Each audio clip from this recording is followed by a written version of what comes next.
I'm from Brooklyn, New York. I came here when I was 3 years old from Turkey, and I pretty much got raised here. And my upbringing, uh, well, I started being a club promoter at the age of 14. That brought me to a lot of highs in life, where I felt like I've experienced happiness and excitement in life. But with all good things, it came to a crash where it just was not fulfilling anymore, and that crash was very reckless and destructive. In life, we can't always keep that high. So to feel like we're reaching for that high again, we might try different avenues. So the avenues that I've tried was drugs, and later, which I did not even know was could be an addiction. I've I formed a pornography addiction, which I didn't even know could be an addiction. I just started praying 5 times a day, and my mother is completely mind blown. She goes, "This kid, is always earrings, hair spiked up, smoking weed. Like she knew I was doing shit. You know what I'm saying?" And then all of a sudden, she's like, "My son is praying." It's like, what's going on? It doesn't make sense. I just was not satisfied with life and what it had to offer to me. Everybody's shocked now. My brother's shocked. My sister's shocked. My dad is shocked. Like, my whole family is shocked that you have this kid that was completely reckless that's praying now and trying to guide us. I'm trying to have them pray and stuff. You know what I'm saying? When it comes to other drugs, with weed, you have red eyes. With heroin, you start itching yourself or something. Like you would try to steal and stuff. Like it would be easy to spot. But with pornography, you can't spot it. Yeah, you would be more inclusive, like more to yourself, but people can't really spot it. And my number one advice would be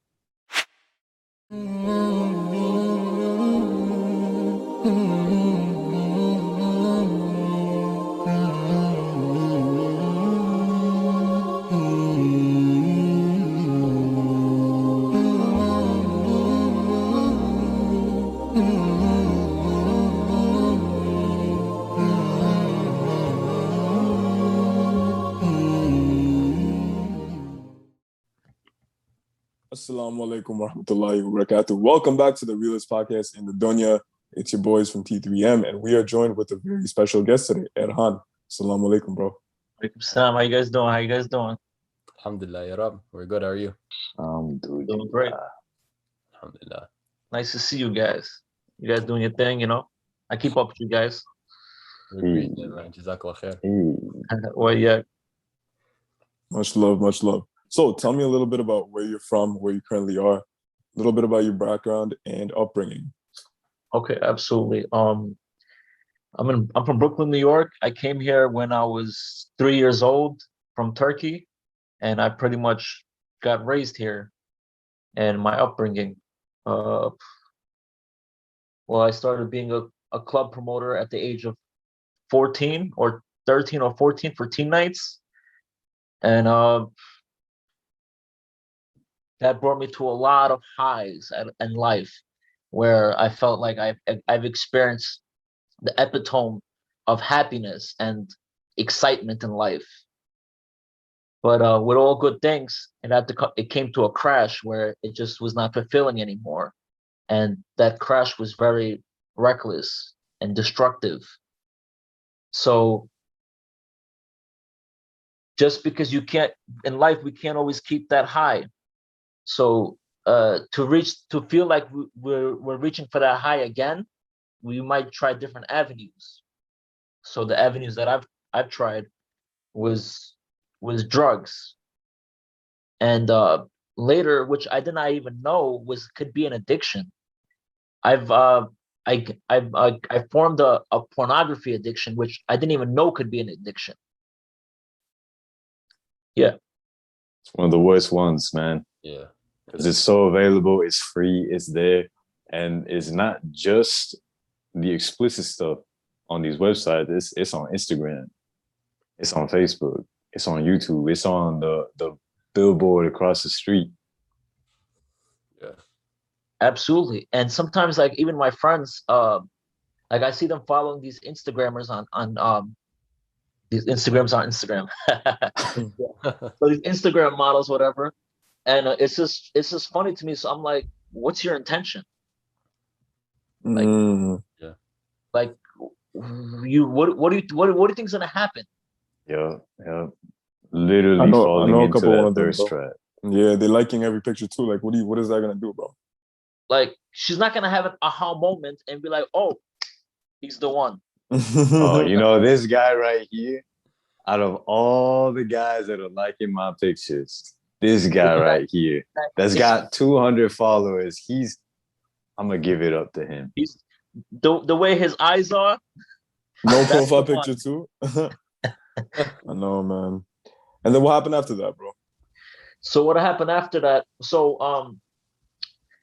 having that very destructive thing, whatever.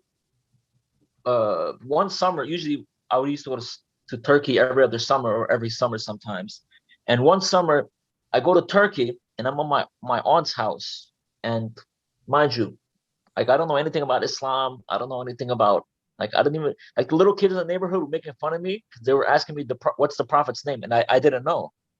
You know, they were just laughing at me, pointing at me, and you know what I'm saying.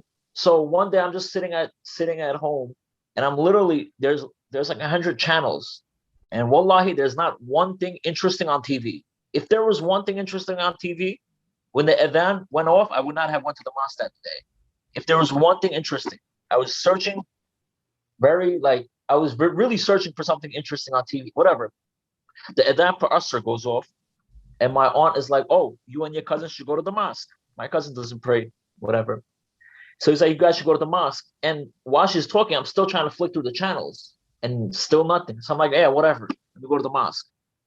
So we go to the mosque, and my cousin's like briefly telling me, oh, we do wudu before we pray and whatnot. So whatever, we do wudu, and I go upstairs to pray. And as soon as the door opened and I walk inside the prayer area where the rug is, whatever, I just had like a crazy like epiphany where you know like those old film strips that you could just pull out, and it was just a bunch of squares, like bunch of cutouts. Literally, I saw that with every mistake I made in my life. It just flipped through my head mad quickly. Even though it went through fast, I've seen like every snippet. And I just started crying. And I didn't understand it. But so I was praying that day, and I really got like I really got touched. So whatever. Let me make it short. So in my journey there, I just started praying 5 times a day. And my mother is completely mind blown. She goes, this kid is always earrings, you know, hair spiked up, looking like a club promoter, smoking weed. Like she knew I was doing shit. You know what I'm saying? And then all of a sudden, she's like, my son is praying. It's like, what's going on? It doesn't make sense. You know, so I sustained it that whole time there. I was like, you know what? I don't know if this is the truth, but my experience, I definitely felt it. That's number one. And number two is I said I knew I had to hold on to something, because or else I felt like I was gonna die or something, because I just was not satisfied with life and what it had to offer to me. And so yeah, I just completely changed my life there. So mind you, like my so we come back to Brooklyn, whatever. And then like everybody's shocked now. My brother's shocked, my sister's shocked, my dad is shocked, like, my whole family is shocked that you have this kid that was completely reckless that's praying now and trying to guide us. I'm trying to have them pray and stuff. You know what I'm saying? So it was funny. But what ended up so before that, I was watching pornography here and there, but I just didn't feel the need to. But this is Wait, pause. When did that experience happen at the masjid? How old were you? I was right before my 18th birthday. And how old are you now? I'm turning 30 in August. MashaAllah. MashaAllah. All right, continue. Yeah, so what was I gonna say? Oh yeah. So before I used to watch pornography here and there, but I just never felt the need to. And so when I started become religious, quote unquote, I had to cut off a lot of people because I was just scared to fall down that path again. But in the meantime, I'm still researching about religion. I'm still praying. You know what I'm saying? I'm still trying to be the best Muslim I could be. So I'm still researching and I'm learning at a rapid rate. But like I didn't realize that, yeah, I was able to leave other addictions, but pornography caught back up with me because I cut off everybody and I was just home. I was just constantly home. So, and mind you, at 18 years old, this is like the peak of your like your sexual drive. So constantly being home, and I just started growing the habit again of watching pornography. And what happened was, I just what was I gonna say? I just lost my train of thought.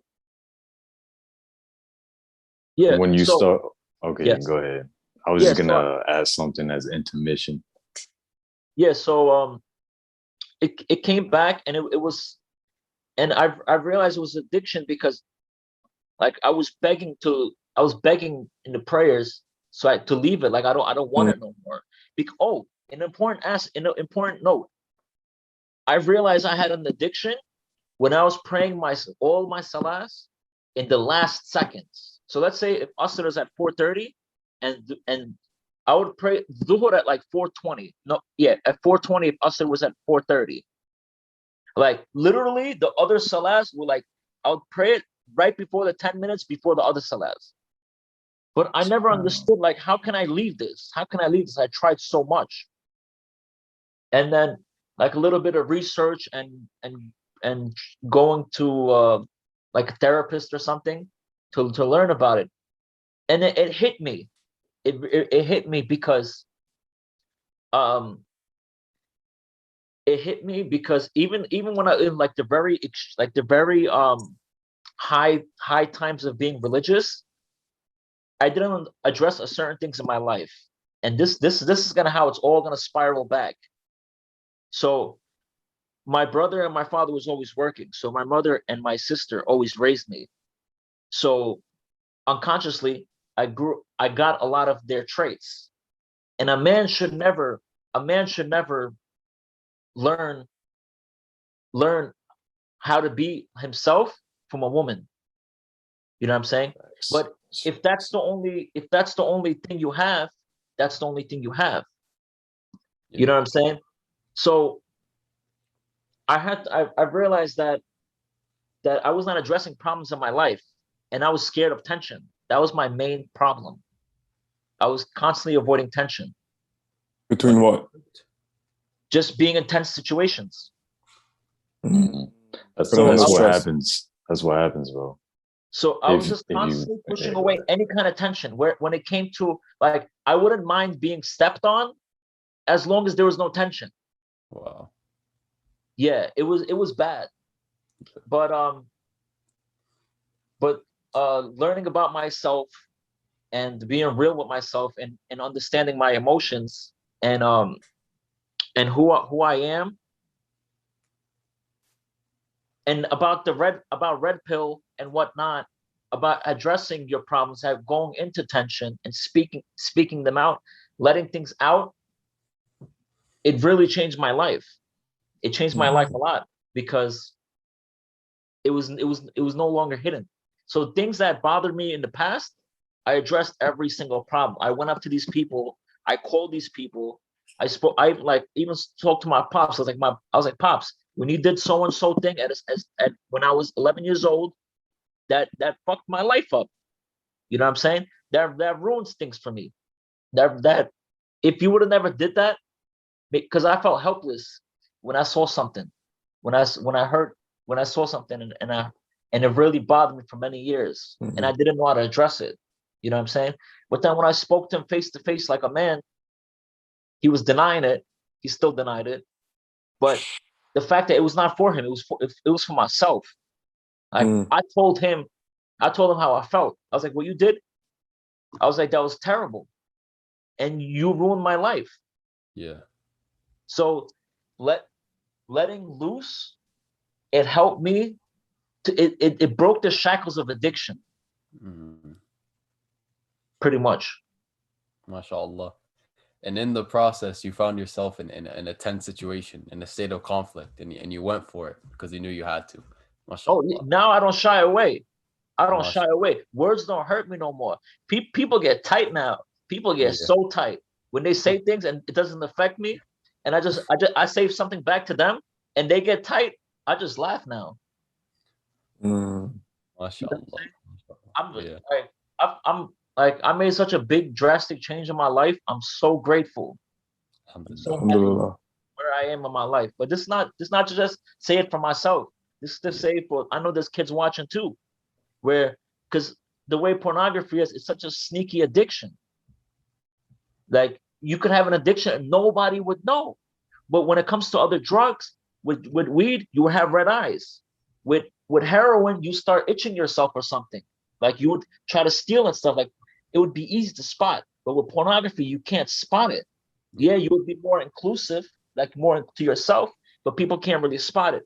And my number one advice would be to tell somebody you trust, to speak it out, because you can't. It can't be just you and Shaitan. You know what I'm saying? You can't just grapple with Shaitan all day, every day. It's just a losing battle. That's facts. Dude, I remember I did the same exact thing you just said. Actually, in 2 occasions. Like, bro, subhanAllah, your story is aligning so much with my story in certain ways. Obviously, you know, your story is unique to yours. But you telling your pops about the thing that happened that affected you, bro, like, I got abused as a kid from my stepdad. And like later on in life, like 22, 23, I had realized what you realized. I was like, yo, I can't run away from this. I need to I need to deal with this. I need to confront it. And I literally hit him up, met him in person. I hadn't seen him in like 4 years, and basically told him everything. I was like, yo, like everything you did when I was little, I just want to let you know that really did mess me up. Like it made me suicidal and made me go through all this turmoil, but I want to let you know that I forgive you. Not because I want you back in my life, but because it's just not something that I want to hold on to. And bro, he did exactly what your dad did, bro. He denied everything. He played the victim card. And it's like, dude, I'm forgiving you, bro. Like you're forgiven. You do not have to deny it. You don't have to play the victim card. Just accept it. But man, say some people, they're too caught up here in their ego, bro. They have this story of how it is, who they are, and what plays out, bro. What 100%, 100%. Like especially in the Turkish community, like the reality is not so important. The more important thing is how people view them and how their self-preservation. Yep. Dr. Steph Kirs was telling us in an episode that a lot of people, not just Turks, he was saying Turks, but I see this in a lot of Middle Eastern and some South Asian communities too. Being their ethnicity, so like being Turk, for example, is more important than being a Muslim. 100%. 100%. And it's sad because they feel like they have to sustain something, but they don't realize that everybody sees through it. Like the people that really try. I got family members like that try to keep it perfect, and like they would tell me that their son has straight A's, and I would speak to their son's friend, and they'll tell me, "Oh, your cousin's special ed." I was like, "Oh, come to find out, my cousin is special ed." Their parents would tell me straight A, honor roll student. That's messed up. Yo, so question for you. Yes. When you were going through the whole pornography thing, who did you tell? And what was your experience with that? So I knew I wanted to tell people that I was not going to really know or see. Oh, I did tell one of my friends. But they didn't really, they're like, oh, we all have everybody's addicted to porn. It's nothing. Like, they're like, oh yeah, you're addicted. I'm addicted too. Like, I'm like, nah, bro, nah. This ain't no more. We're not addicted the same. It's ruining my life. Like Mhm. it's ruining my life where I'm making dua. I'm like, yo, Allah, take my life. You know what I'm saying? Mhm. Like I don't want to do this no more. Like this is too Mhm. much. You know what I'm saying? But yeah, understanding your emotions, speaking your emotions, and another thing that really helped me is calm, like to the kids, just calm the hell down. Like calm down. You don't gotta like you don't gotta be all like crazy triggered. You know what I'm saying? That's why it's so important for these kids to not be on their phones too much because they're low attention span and they're like always like triggered and stuff. It's never good to be too high when you're happy or too down when you're sad. The middle thing, when you're in the middle, you always know the right words to say in any confrontation. You always know the right things to say in any situation. Because when you're calm, you can think clearly. And then you won't go back, walking back and be like, oh, I should have said this, man. I should have said this. That's gonna exit out the equation. Yeah. Because when you're calm, you can speak directly and it just comes out, it just flows. Yeah. That's Man, facts. subhanAllah. But so you only told friends. You never told like a family member or anything like that where you were going Oh through. no, they wouldn't understand. Bro, they wouldn't understand exactly. They wouldn't Bro. understand. Like they'll just tell me, oh, just It's not, stop, you know? just stop it. Mm. Listen, let me share something with you, with all y'all, because I never told this to y'all. When I had found out that I had a porn addiction, first person that I told was my mom, because I knew I had to tell someone. I was like, I gotta get this out. I need help because I was having trouble. It was, bro, I did not know how to stop. So I told my mom, and you know what my mom said? You should go to a psychologist. I was like, damn, like, what a good mother. And then after that, I was like, you know what? I need to tell someone else because that didn't do it for me. So you know what I told next? I told my girlfriend at the time. Bro, I pulled up to her house and I remember, like, bro, I was crying in the car, like telling her, you know what she told me? That's your problem. You got to take care of it. Bro, like I was so hurt by that. And then I told my dad, and then my dad basically, I don't know, my dad didn't really know how to handle it. Then he told his dad, my grandpa, then he told his wife. And bro, like it just made me ashamed of it, bro. You know what's the saddest thing? The saddest thing is people don't even know about it. People are not even aware. And if you look at the statistics, it's most of the Muslim countries that's watching porn. Facts. Because you have to look at these people, they're innocent. They want to stay away from zina. They don't want to go have premarital sex. So they have a lot of alone time and they have this crazy sex drive that they need to unleash. Instead of channeling it and maybe going to MMA or boxing or something, they're just working. Maybe they might even not have time for that because in these countries, like they barely make anything, you know. So just they have so much time, so they have all the sexual drive that they don't know what to do with it. So pornography is just here. It's free, and It's people there. are not It's aware always of there. the consequences. You know? But man, like I'm saying this because like, yes, it's important to tell someone, but the person who you tell, or more so who you tell is the most important thing. What I mean by that is like what really started the whole journey for me, bro, is like I didn't even know about God. I was atheist at the time. I was atheist, bro. Wallahi, I was atheist. And I remember sitting down, learning about meditation. And I remember in my first time that I meditated, I felt something, not what you felt in the mosque, but I felt something and I was like, oh, it's not real. Atheism's not real. Like there's something else. And just that little experience is what began to free me from everything that I had. And bro, that right there, it wasn't me going to a person, it was me going to the creator. And I didn't even know I was going to the creator, bro. That's crazy. And two things I want to add. Pornography makes men feminine. Oh yeah. This is Facts. Big 100%. facts. Pornography Big makes men facts. feminine. They're like more like shy and reserved, and like you don't feel like you're worthy to speak sometimes. Like you're not, like your words don't have any meaning, so you can't say it with confidence. And what was I gonna say? Oh, I did go to those meetings. They have SA meetings, NA meetings, and all these other meetings for to recover from pornography. But the one thing that really helped me is when I started making the connection between the red pill and the Sahaba's lives, the life of the Sahaba. Because before the actions of the Sahabas didn't make sense to me sometimes. And I'm gonna be real with y'all. I'm like, yo, why they act in a certain way? Why they a certain way?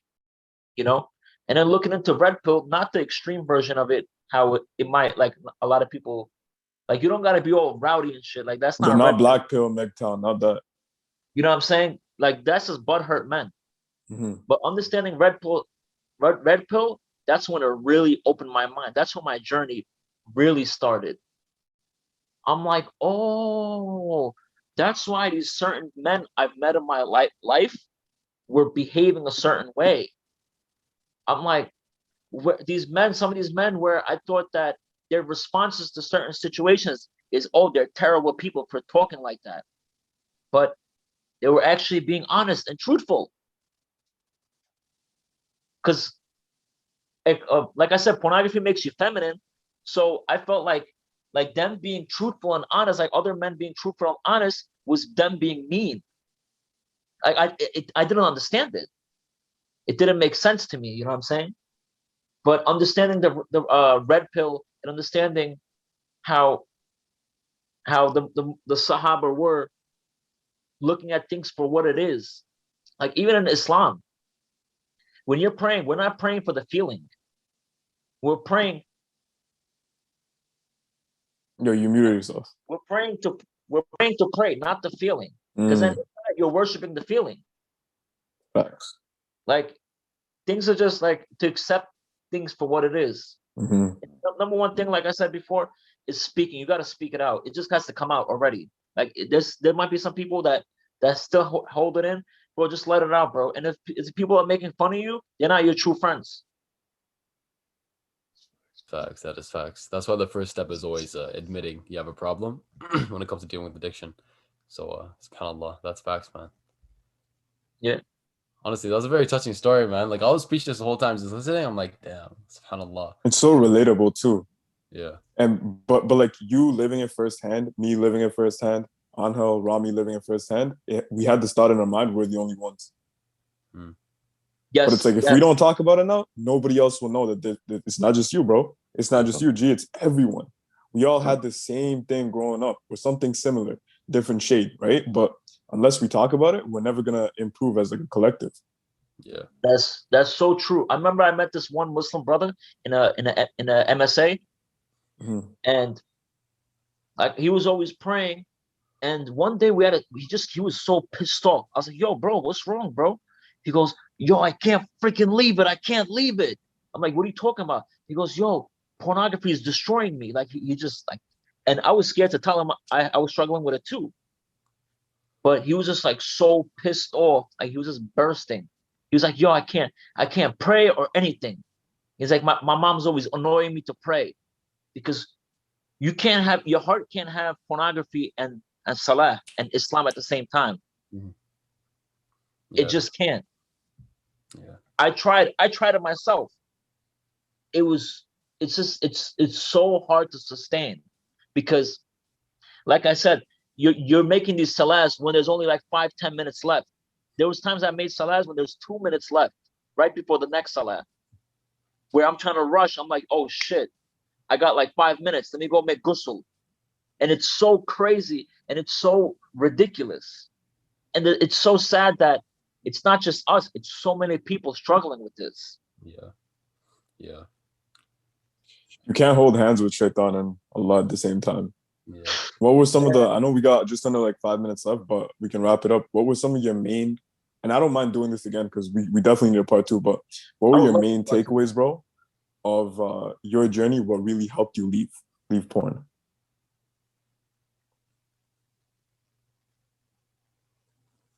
Definitely red pill was number one. And number two is understanding myself and my emotions. So a book that I would highly recommend is Emotional Intelligence by Daniel Goleman. I read that book, I fell in love with it. I understood myself so much. Like it just, I helped make sense of my life experience. And it was crucial. So definitely understanding red pill. I'm just trying to understand your own emotions, and also at the same time realize that your emotions and what you want to speak or whatnot, it might not equal what's going on in society right now. It might not make sense, your emotions and your thinking, with how society is run right now. It's a feminist society, and men are like, little boys are taught that, like women are better, women are smarter, women are, it's bullshit. We're different. You know what I'm saying? Or we're the same, exactly. We're different, bro. Y'all remember as We're the same kids, in the sight of Allah, but we're different when it comes to, we're just different. biology. Biological sex Biology. differences, 100%, bro. If somebody's And it's watching like, this and they can't accept the fact that men are stronger than women, there's nothing I can tell you.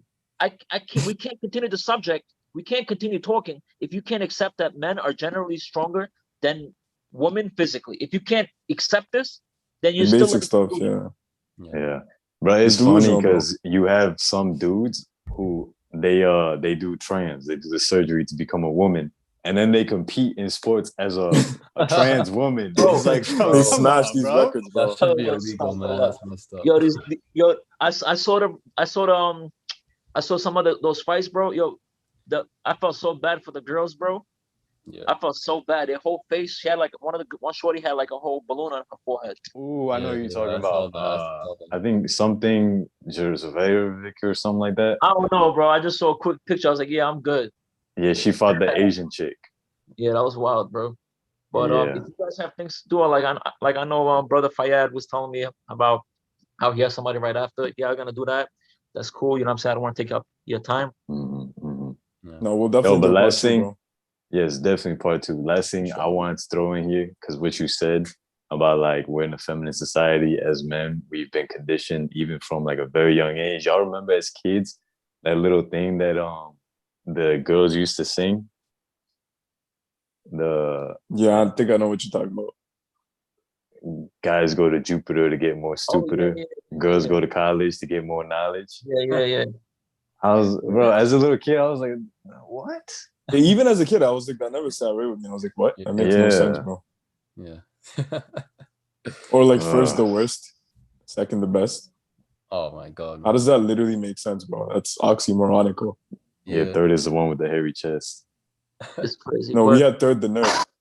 Yeah. Anyways, bro, part two for sure, because it was real. Like I fucks with y'all, you know what I'm saying? Like it's like, bro, the angle, like, yo, bro, I will from before, bro.